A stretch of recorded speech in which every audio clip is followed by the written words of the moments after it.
हाय, मैं हूं दीपक और आप देख रहे हैं coach for you computer institute YouTube channel. और आज की इस वीडियो में हम सीखेंगे वर्डपैड के होम टैब के बारे में। इससे पहले भी मैंने आपको प्रीवियस वीडियो में बताया, होम टैब के बारे में कुछ चीज़ें बताया था और मैंने कुछ टास्क दिया था। आई होप आप लोगों ने उस टास्क को कंप्लीट किया होगा।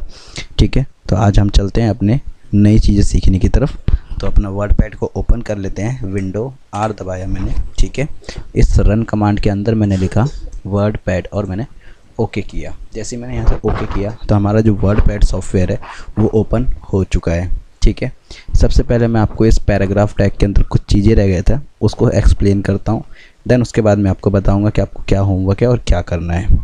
ठीक है, देखो सबसे पहला ऑप्शन आता है इसके अंदर हमारे पास। यहाँ से देखो, इन दो को अभी थोड़ी देर के लिए होल्ड करते हैं।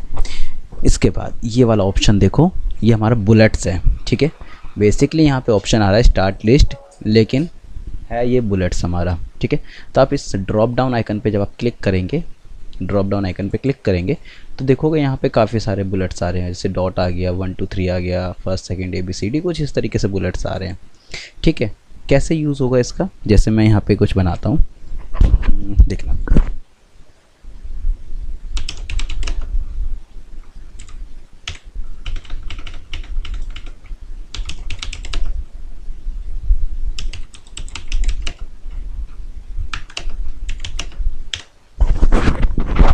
क्या बोला, एंटर नंबर्स 1 to 5। तो मैं यहाँ से थोड़ा सा इंक्रीज़ कर देता हूँ। ठीक है, इस तरीके से। अब मैं यहाँ पे 1 से लेकर 5 तक नंबर को इंस्टॉल करना चाहता हूँ, यानी कि डालना चाहता हूँ। तो जब मैं एंटर दबाऊँगा तो बिल्कुल क्या कर रही है, इस लाइन में आ रहा है। पर मैं क्या चाहता हूँ, ये ऐसा लगे कि इसी का नंबर है ये। तो मैं यहाँ पे क्या करूँगा, ये वाला बुलेट ले लेता हूँ मैं। तो आप देखोगे मैंने यहाँ पे लिखा 1, एक एंटर दबाया तो आप देखोगे यहाँ पे 2, एक एंटर दबाया 3। तो जैसे मैं एंटर दबाते जा रहा हूँ ऑटोमेटिकली ये बुलेट्स आते जा रहे हैं। ठीक है, अब मेरे को बुलेट नहीं चाहिए तो मैं क्या करूँगा, एक बैक स्पेस दबाऊँगा और यहाँ से फिर से लिख सकता हूँ इस तरीके से जो भी मुझे लिखना है। ठीक है, अब इसके नीचे बुलेट लाना है तो फिर यहाँ से हम बुलेट ऑप्शन को इनेबल कर लेंगे, एक यहाँ से, और हम यहाँ से लिख सकते हैं। ठीक है, अगर आपको दूसरे टाइप का बुलेट चाहिए तो आप यहाँ से क्या करोगे, यहाँ से ये वाला दूसरा टाइप का बुलेट आप ले सकते हो। ठीक है, ओके, आई होप आपको समझ में आ गया होगा बुलेट्स कैसे यूज़ करना है। देन अब हमारे पास दो ऑप्शन आते हैं इसके अंदर। एक आता है हमारा इंडेंट और एक आता है हमारा, ये भी दोनों इंडेंट है। एक बेसिकली इंक्रीज इंडेंट होगा और एक हमारा डिक्रीज इंडेंट होगा। ठीक है, तो समझना इंक्रीज इंडेंट और डिक्रीज इंडेंट में क्या फ़र्क है। देखो, जैसे मैं क्या करता हूँ, यहाँ पे एक लाइन लिखता हूँ,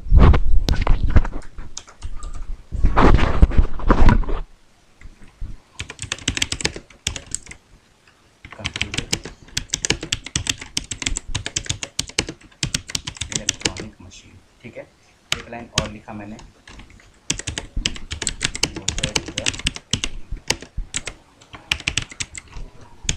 टेक्स्ट एडिटर।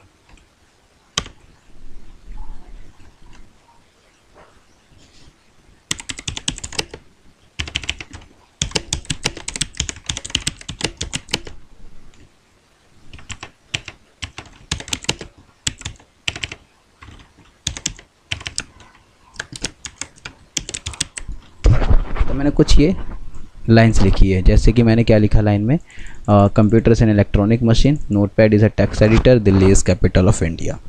ठीक है, अब कोई आता है वो क्या कहता है, चलो इस पहली लाइन को तो छोड़ दो, ये ऐसी ठीक है हमारी, लेकिन वो कहता है कि देखो ये जो आ रहा है ना, इसको आप यहाँ से लिखो। तो आप क्या करोगे, यहाँ पे कर्सर को रखोगे और यहाँ पे एक आता है ऑप्शन इंक्रीज इंडेंट। तो आप इस तरीके से इस इंडेंट को इंक्रीज़ कर दोगे।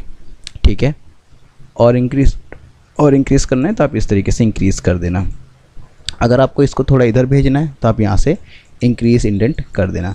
तो बेसिकली आपको समझ में आ रहा होगा इंक्रीज़ इंडेंट और डिक्रीज़ इंडेंट कहाँ पर यूज़ होगा। एंटर दबाओगे, अगर ये यहाँ से इंडेंट स्टार्ट हो रहा है तो आप इसको इंडेंट को डिक्रीज़ कर लेना इस तरीके से, और फिर आप यहाँ से लिखना चालू कर देना ऐसे।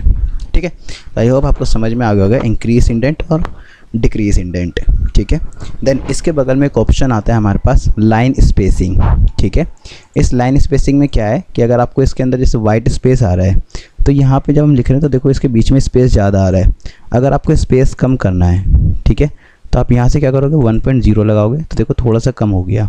आपको बिल्कुल कम करना है तो यहाँ से जो आ रहा है add 10 point space after paragraph, इसको कम कर दो तो आप देखोगे कितना कम हो चुका है। इससे ज़्यादा इसमें कम नहीं होगा, ठीक है। अगर आपको ऐड करना है तो आप यहाँ से लाइन स्पेस को ऐड कर लेना। तो देखो मैं यहाँ पे गया और यहाँ से मैंने इस तरीके से ऐड कर लिया। आप चाहे ऐसे कर लो या फिर आप इसको सिलेक्ट करके भी आप कर सकते हो इस तरीके से, ठीक है। और मैंने ये आपको प्रीवियस वीडियो में बता दिया था पैराग्राफ के बारे में सारी चीज़ें, तो आपको समझ में आ गया होगा कैसे ये होता है हमारा। नाउ इसके बाद आता है ऑप्शन हमारा इंसर्ट।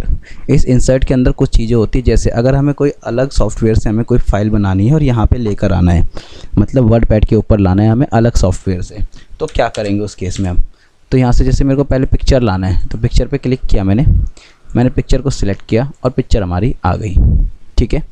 अगर मुझे इसी पिक्चर को चेंज करना है तो बेसिकली देखो इस पिक्चर में हम कुछ नहीं कर सकते, बस इधर उधर कर सकते हैं और थोड़ा सा हम छोटा बड़ा कर सकते हैं पिक्चर को, इससे ज़्यादा और कुछ नहीं कर सकते इसमें, ठीक है।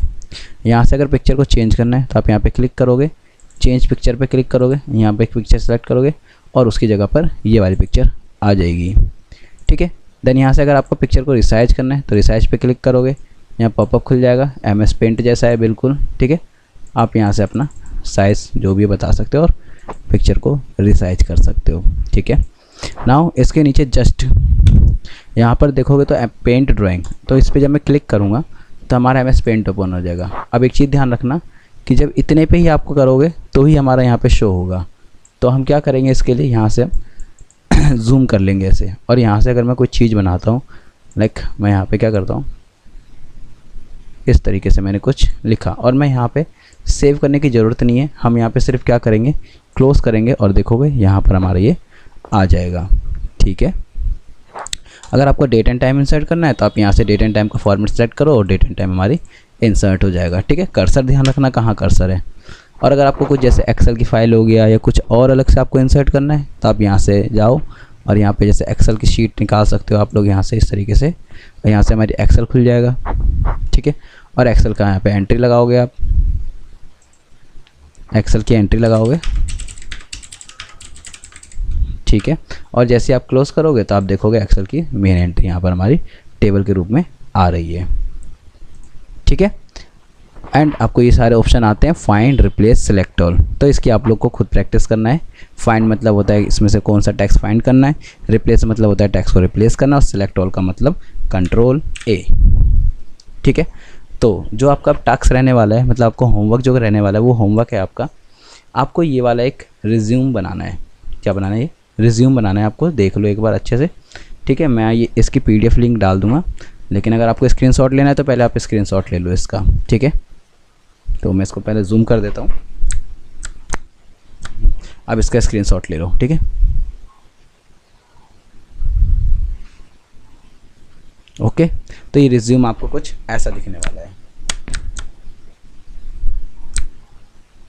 ये कुछ आपको ऐसा बनाना है रिज्यूम, ठीक है, जिसके अंदर यहाँ पर बुलेट्स का यूज़ होगा, यहाँ पे बुलेट्स का यूज़ होगा, यहाँ पर टैब का यूज़ होगा या इंडेंट का भी यूज़ कर सकते हो आप लोग, ठीक है।